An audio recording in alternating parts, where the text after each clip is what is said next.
ഒരു കഥ പറയാം. ഒരിക്കല് ഒരു മനുഷ്യൻ ഇങ്ങനെ തന്റെ കൂട്ടുകാരനോട് കൂടെ കച്ചവടത്തിന് യാത്ര പോയിക്കൊണ്ടിരിക്കുകയാണ്. പോണ സമയത്ത് പുലി ഇയാളെ ആക്രമിക്കാൻ വരും. ഇയാളെ പുലിയെ രക്ഷപ്പെടാൻ വേണ്ടി ഓടി ഒരു മരത്തിന് മുകളിലേക്ക് കയറി. അതിന്റെ മുകളിൽ ഒരു കുരങ്ങൻ. അപ്പൊ പുലി താഴെ നിൽക്കുന്നുണ്ട്. പുലി പറഞ്ഞു കുരങ്ങനോട്, കുരങ്ങ അവൻ ഇങ്ങോട്ട് താത്തിയിട, എന്തേ എനിക്ക് ബസ്സറിനോട് അവനെ തിന്നണം എനിക്ക്. അപ്പൊ കുരങ്ങൻ പറഞ്ഞു, അത് ശരിയാവില്ല.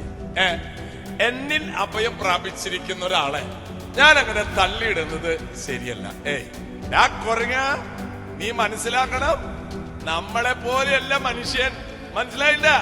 അവൻ ഭയങ്കര സൂത്രശാലിയാണ്. പുലി പറഞ്ഞു, ഞാൻ അവിടെ നിന്നിട്ട് മുകളിലോ. പുലി അവിടെ ഇരുന്നു. മരത്തിന് മുകളിൽ കുരങ്ങനും മനുഷ്യനും. ഉറക്കം വരാത്തൊരു ജീവി ലോകത്തുണ്ട്. ആരാ? മനുഷ്യൻ. കുരങ്ങനും ഉറങ്ങി, പുലി ഉറങ്ങി, ഈ മരത്തിന്റെ മുകളിൽ ഇരിക്കുന്ന മനുഷ്യൻ ഉറങ്ങിയിട്ടില്ല. അവ എന്നിട്ട് ആലോചിക്കുക, എന്തുകൊണ്ട് കൂടുതൽ രക്ഷപ്പെടാനുള്ള മാർഗം? രക്ഷപ്പെടാനുള്ള മാർഗം എന്ന് വെച്ചാൽ പുലിക്ക് തീറ്റ കിട്ടിയാൽ പുലി പോവും, അപ്പൊ രക്ഷപ്പെടാം. അത് ശരി.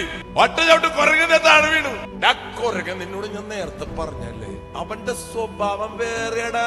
ഒരു ഉറക്കാറ അവനോട് പിടിച്ചിട്ട് കുരങ്ങൻ ഒറ്റ കേട്ടണം മരത്തിന്റെ മുകളിൽ. മനുഷ്യൻ കിടന്ന് വിറയ്ക്ക. അടുത്ത് കയറി മനുഷ്യ, താൻ എന്നെ തള്ളിട്ടല്ലേ? അല്ല, അത് വേണ്ട, നീ എന്നെ തള്ളിയിട്ടില്ലേ? എന്നിട്ട് പുലിയുടെ മുഖത്ത് നോക്കിയിട്ട് കുരങ്ങൻ പറഞ്ഞു, പുലിയെ ചെയ്ത് തെറ്റണം, പക്ഷെ ഞാൻ കുരങ്ങനാണെങ്കിലും എനിക്കൊരു മനസ്സാക്ഷിയുണ്ട്.